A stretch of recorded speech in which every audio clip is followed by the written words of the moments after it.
Hello everyone, this is Kevin, your entrepreneur, and today we're going to be talking about DoorDash. It's been a while since I could wear the shirt. But anyway, DoorDash has introduced a new feature called DoorDash Drive.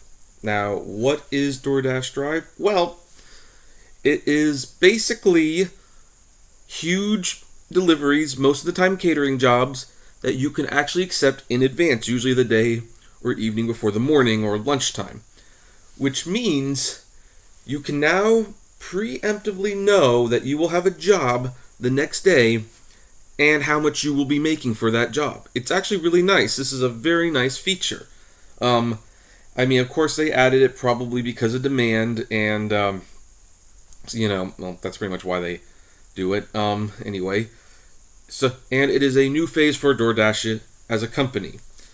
Now, here's the thing. Strangely enough, I'm not entirely sure how you accept these orders, if only because the instructions DoorDash gave me are kind of weird, if you will, and I haven't been able to see an advance order. But the idea is, and I will totally make a new video if I have to, because I know that you really shouldn't be making these movies unless you know exactly what you're going to do. But there's going to be a bell or an alert bell in the top left corner. Now, I don't know if that's the top left corner on the main screen or whether it's in the menu screen. I'm going to be checking on a daily basis because I'm sure one of these is going to pop up at some point, and there will be an advance DoorDash Drive order. And you press it and you accept it. And you have to hurry because, if someone else gets to it first, then, they get it. It's that simple. And that's pretty much it. DoorDash does recommend that if you need to contact the customer, you contact them in representation of the restaurant, because apparently these orders are not being placed through DoorDash. They're being placed through the restaurant, and then the restaurant is, in a sense, hiring DoorDash to take them to the customer. So that's one of the ways these companies are going to survive. This future where the restaurants stop hiring delivery drivers on their own payroll and hires places like DoorDash and Caviar and Postmates to deliver for them. That's probably going to happen. That's why their future's a little bit more secure than Ubers and Lyfts at the moment. But that's a topic for another day. And they're usually large orders. Now you have to be time sensitive with these because since most of the orders are being bought by corporations, being more than 20 minutes early could be a problem for scheduled lunches, so please keep that in mind. Now, the reason I am making this video, even though I don't know if this is exactly how you accept the order, is because of this question that I have, and I know people are going to have this question for me, so I'm just going to answer it right now, even though it's still a little bit of a murky. What's the point of being an elite dasher at this point? Because one of the pros to being an elite dasher is that you got offered the catering jobs above everyone else. Being an elite dasher, right now it has one major advantage that I can see, which is pretty much job security. You get, not that you are given a license to mess up, only that it's very unlikely you're going to just all of a sudden get deactivated for no reason whatsoever.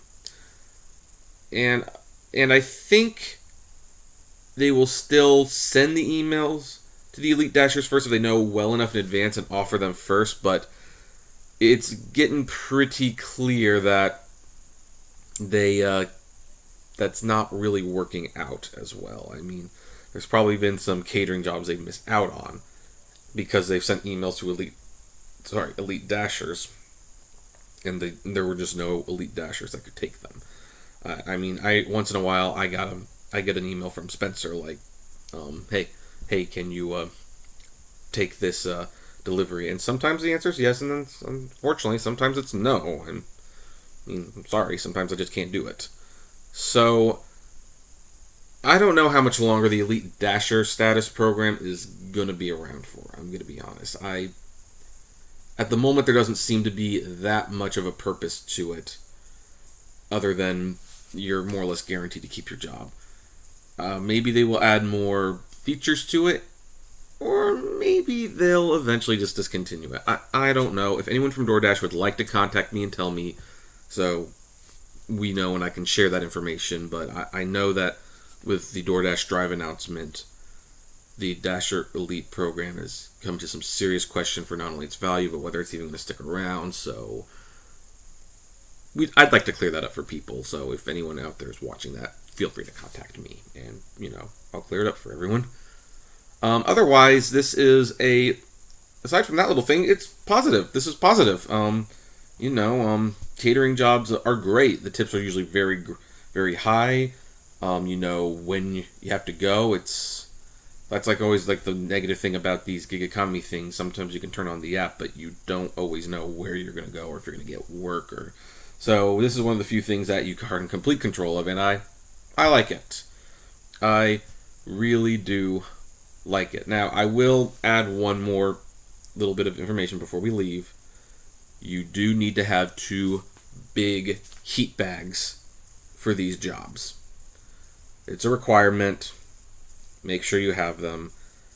DoorDash sells some extra ones if you need them. So that's what you need to do.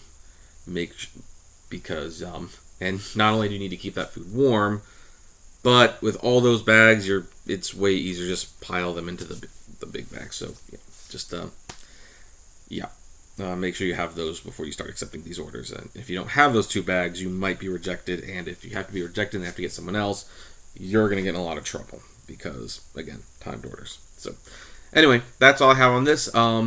Have any of you done DoorDash Drive yet? And what do you think? I'd like to know. Comment below. Like, favorite, share, subscribe. And as always, flame responsibly. Have a good one.